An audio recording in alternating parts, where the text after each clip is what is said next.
Hello, everybody. Professor Barth is here, history professor at Arizona State University. Inflation Nation, February update. Really big news this morning from the Bureau of Labor Statistics. They reported today that consumer prices in January rose 7.5% from the previous year. This is higher than expected. Economists were predicting maybe about 7.2%. No, 7.5%. And this is also up from the 7% figure back in December. Now, in both months, December and January, the month-to-month increase in the CPI was 0.6%, which tells us that inflation is not slowing down. Typically, January is a slower spending month after a hot December, but in this case, inflation, month-to-month inflation was the same as in December. So, inflation is red hot. This is the fourth consecutive month in which the 12-month CPI reading exceeded 6%. 4 consecutive months in which it's been higher than 6%, and the ninth consecutive month in which the CPI exceeded 5%. And here's a graph of annual inflation over the last 12 years, and you'll see here we are now. So in recent history, this is without precedent. Now, you have to go back 40 years to February of 1982 before you see a higher CPI reading. February of 1982, the CPI was 7.6%. We're reminded of a famous quote from Ronald Reagan during that inflationary crisis in the 1970s. This is from Reagan in 1976. His first campaign for the presidency. He didn't get the Republican nomination. But he said this: inflation is as violent as a mugger, as frightening as an armed robber, and as deadly as a hitman. And Reagan was absolutely correct about that. And so with these new numbers that are out of 40-year record inflation, we can expect that these numbers will trigger more aggressive action from the Fed in the upcoming March meeting. More on that in a moment. In the meantime, let's take a look at the figures. So the annual inflation from January of 2021 to January 2022, food was up 7%, energy up 27%. And then if you subtract food and energy, some people argue, oh, those are volatile sectors. Even if you subtract food and energy, inflation is still 6% for all other goods. But let's take an even closer look at the numbers here. This was released this morning. Meats, poultry, fish, and eggs up 12.2%. That's an increase, 12.2%. Ground beef up 13%, steak 17%, pork 14%, bacon 16%, ham and chicken 10%, fish and seafood 12%, bordering on 13%, eggs 13%. And, the White House would want you to think, oh, it's all the meat conglomerates. But no, it's not. Let's look at some of the other areas as well. Cereals and bakery products, 7%. Flour, 10%. Bread, 6%. Fresh whole milk, 8%. Fresh fruit, 8%. Coffee. I'm a coffee addict, I'm not going to lie. 9%, 9.3% in the price of coffee. If you're a coffee drinker, you've noticed that. Fats and oils, almost 11%. Snacks, just a broad category of snacks. Yeah, I like snacks. 8% increase over the last year. Baby food, 8%. Moving on. Well, we're saying energy is 27%. Gasoline, 40%. Electricity, almost 11%. New automobiles, 12%. Used cars and trucks, over 40%. Transportation services, 5.5%. Major appliances, 10%.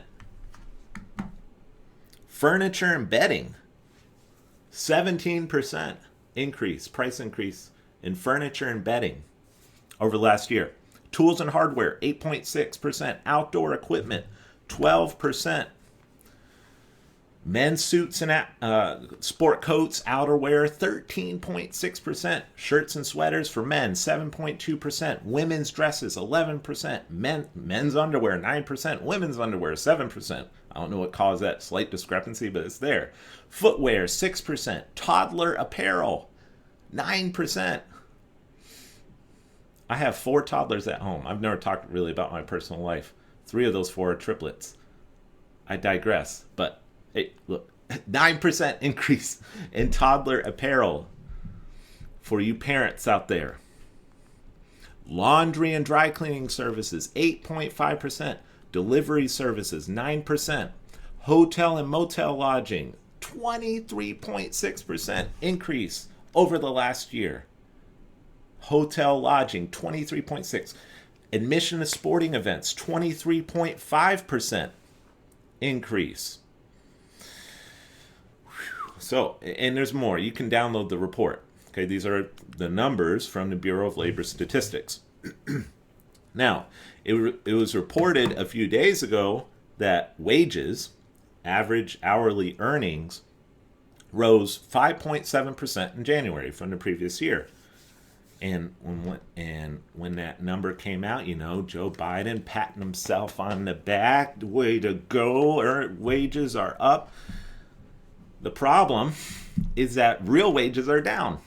Real wages adjusted for inflation, have actually fallen.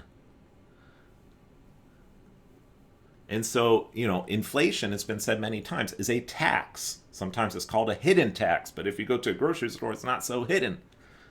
So, in a very real way, it was untrue when Joe Biden said on the campaign trail that he would not raise taxes on the middle class and on working Americans. It was untrue because inflation is a tax. Wages, historically, you look at, I'm a history guy. I'm not a finance.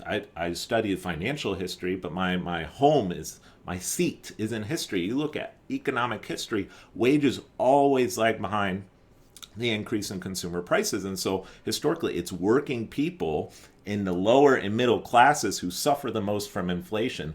Look at this from the Wall Street Journal. It's actually a report on another study. Higher inflation is probably costing you $250 a month. So think of it like that. A tax on Americans of $250 a month. That's what this is. And that makes a big difference. It says, who is feeling the price squeeze the most? Millennials, Latinos, and the middle class are at the top of the list. It's a bit of an exaggeration because if you actually look at the graph, everyone's suffering here. It's true. Hispanics and Latinos are slightly, these are based on the December CPI numbers, FYI.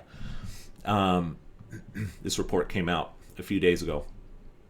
Latinos are at the top, and then there's African Americans and then white. So they're basically all together. Asians are a bit lower, but it's basically across the racial board. And then age, millennials are sort of experiencing the most, but not that by much. Everyone's getting, the point is everyone's getting hit by this, but especially the working classes and the middle classes.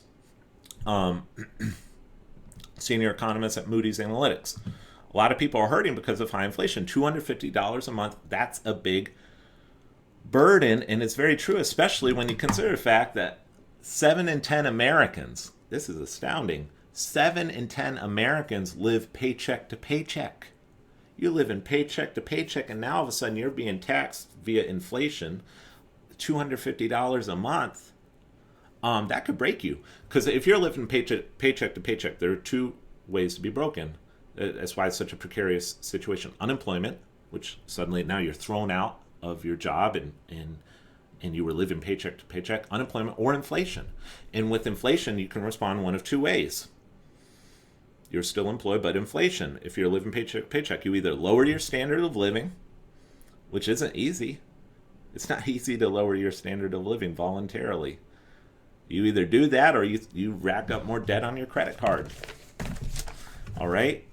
And so this is very quickly becoming one of the greatest crises in Biden's presidency. It's overwhelmingly evident, shockingly evident, that the man is completely impotent in the face of this crisis. He's simply not up to it. He can hardly admit that inflation is even a problem. For a while, they were saying, "Oh, inflation's a good thing, and it's a sign that the economy is doing great." Now they can't say that anymore because it's hurting people. But even when Biden acknowledges that inflation is a problem, he's blame shifting. So, like, for example, Jen Psaki has been doing this for a while. She's still blaming meat companies for higher prices at the grocery store, as though, meat companies suddenly became, profit-minded capitalists in the year 2021. Like, before that, they weren't that way. They were altruistic, but then beginning in 2021, they began colluding together in smoky rooms behind closed doors to rip off the consumer. Obviously, that's not really what's going on. But what else can the Biden administration say other than to point fingers and to shift the blame somewhere else? Now, there is truth to the fact that the meat, these are astounding numbers. But labor shortages have played a really big role, as we'll see the Federal Reserve. But the problem with the explanation, it's the meat companies. It's not just meat prices that have gone up. Nestle, the world's largest food and beverage firm, has recently unveiled that they will be raising prices to keep up with inflation. Flour is up more than 10%. Are the flour companies in on this price conspiracy as well? Are they also colluding? Major appliances are up 10%. Furniture and bedding is up 17%. Are the furniture and bedding industry, are they also conspiring with one another to raise prices? I don't think so. Okay. Some Democrats have even started, this is great, blaming the grocery stores. The grocery stores. It's those greedy grocery stores. It's their fault.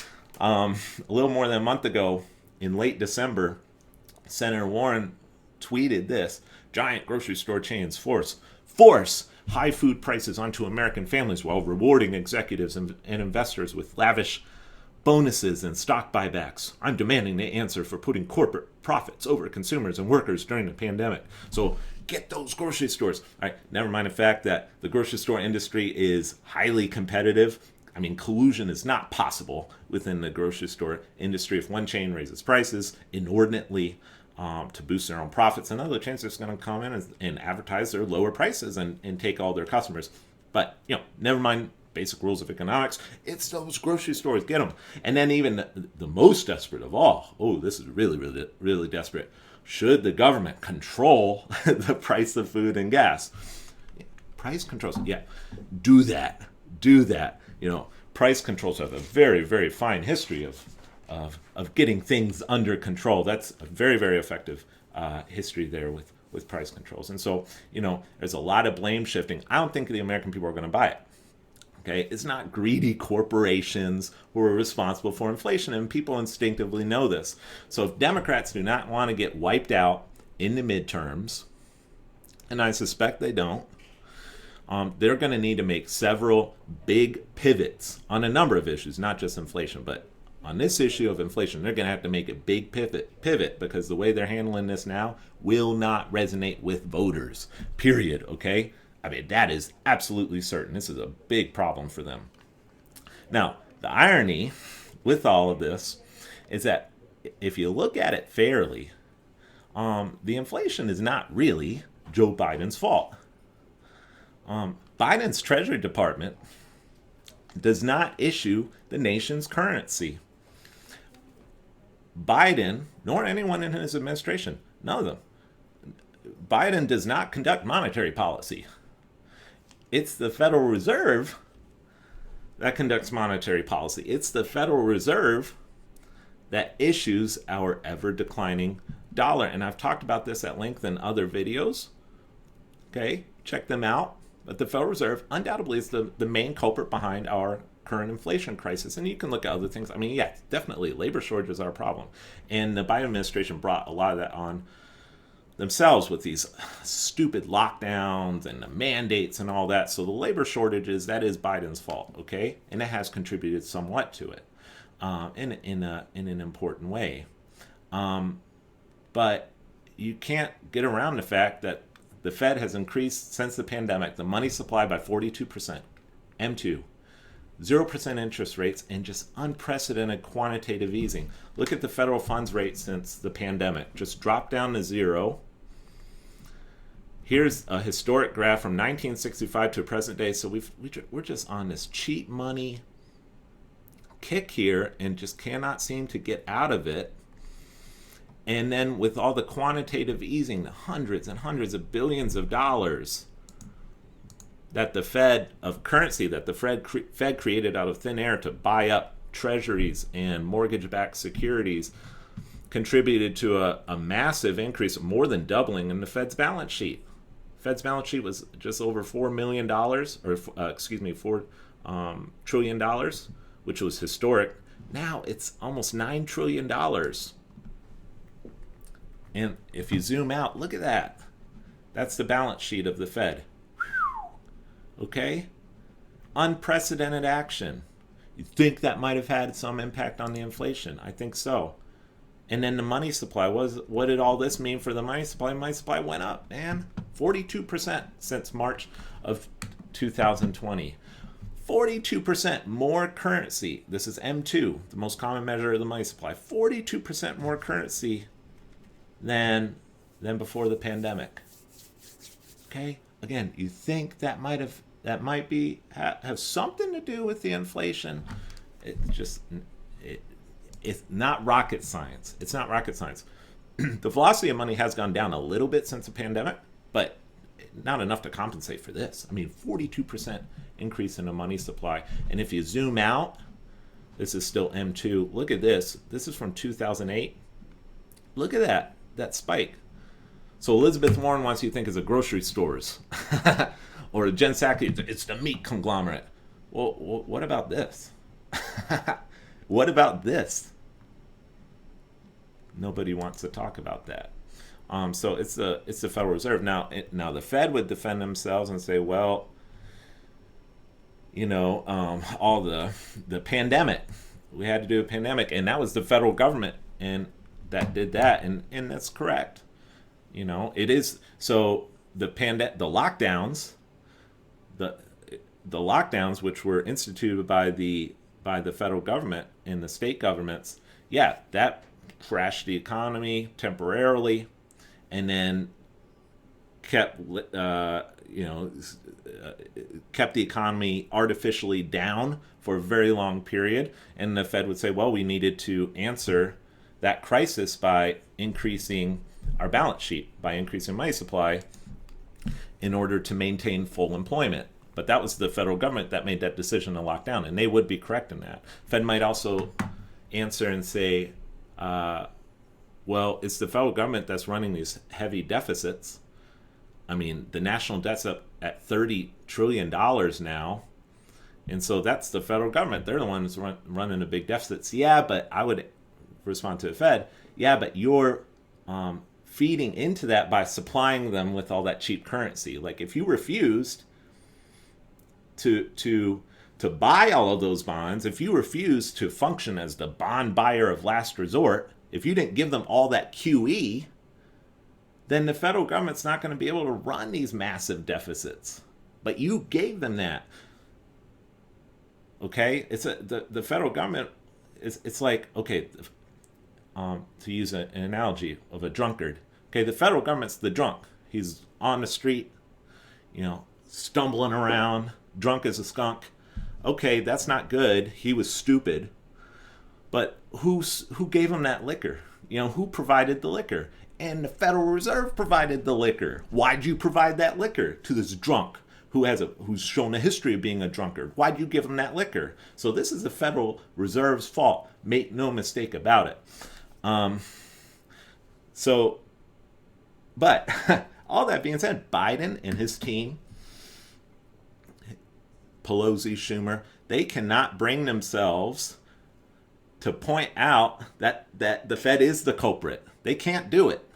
Why can't they do it? Democrats love cheap money. They love cheap money. They're addicted to cheap money. They depend on cheap money. They don't want the punch bowl taken away. All right, they're alcoholics. They're alcoholics. Cheap money allows for deficit spending. Cheap money allows for the Green New Deal, Build Back Better, equity programs, bloated infrastructure bills that actually don't even really fix the infrastructure, and all the rest. Okay, and their Keynesian economic philosophy teaches that deficit spending plus artificially low interest rates help the economy by stimulating demand, by priming the pump. All right. Now, the fallacy of that viewpoint was exposed in the 1970s. It led to Reagan's landslide victory in 1980, but that was 40 years ago, and Democrats have forgotten the lesson, apparently. And so, even though it is obvious, it is plain on its face that the Federal Reserve is the primary culprit in the fall of the dollar, Democrats like Elizabeth Warren or AOC, they cannot bring themselves to point this out, because to do so would essentially condemn their entire philosophy of cheap money. And so they point, it's the greedy corporations. They have to point to the greedy corporations. Don't look at the, quasi-private banking cartel, the Federal Reserve. Don't look at them. Look at the mom and pop grocery chain down the street. If Democrats point out that it's loose monetary policy at the Fed that created this inflation, the American people will naturally conclude that tighter monetary policy is in order, and they can't have that. Democrats cannot support tighter monetary policy. It would undermine their entire domestic program, and so they are in a rock and a hard place. I think now there is a point at which they criticize the Fed. Once the Fed begins tightening, and the Fed will tighten, once the Fed begins tightening, then they're going to unleash the criticism. Okay? In fact, I'll predict it right now. If Powell gets a bit aggressive with the tightening, you're going to see certain figures within the Democratic Party calling for Joe Biden to can Jerome Powell and to replace him with a more dovish chairman. Watch. Okay, so they will criticize the Fed when the Fed is tightening, but they won't touch the Fed's cheap money program, because that aligns with their own policy views. Now, what does the Fed do? There's Chairman Powell. QE, quantitative easing, officially winds down in March. The Fed is expected at the March meeting to increase the target federal funds rate. Here's from Wall Street Journal. Rising inflation keeps pressure on Fed to front-load rate increases. Prior to today's CPI announcement, analysts were saying that a higher than expected CPI reading, which is what we got, could push the Fed to hike rates by 0.5 point next month in the March meeting. Now, the last time, usually the Fed hikes rates by 0.25 point. The last time the Fed hiked rates by 0.5 point was in the year 2000. So it's been over 20 years since the Fed increased interest rates by more than 0.25 point. I'm not saying they're going to do that. They might not. I think actually it's probably a little unlikely, but who knows? Maybe they'll do that.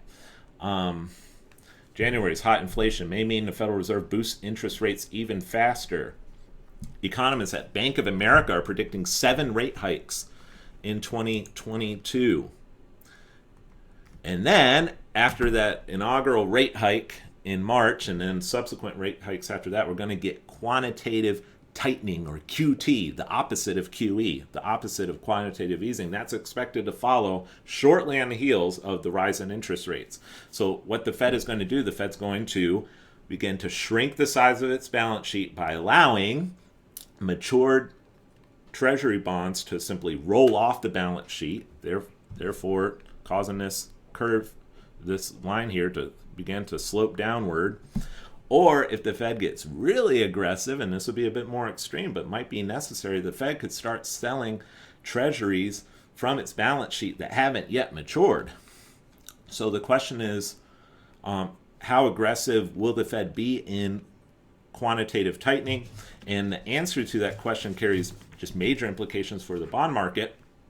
As a result, this morning, the yield on the 10-year Treasury note topped 2%, because people understand that quantitative tightening is coming. Bond prices will fall.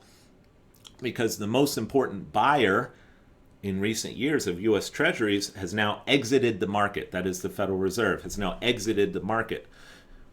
Now, very soon, maybe tomorrow, next week, I'll see, soon, within the next week, I'm going to make a video detailing quantitative tightening, what that involves, the various risks, but it's more than I want to try to squeeze into this video. I'll deal with it separately, but it's a very big topic. It's a hot topic. It's a very, very important one. You're going to hear a lot about it this year. Goldman Sachs is ringing the alarm bell about volatility in the bond market that will result from QT. JP Morgan is predicting that QT will begin in September. Some are saying even earlier than that, but Morgan is saying $100 billion a month perhaps will be reduced from the Fed's balance sheet.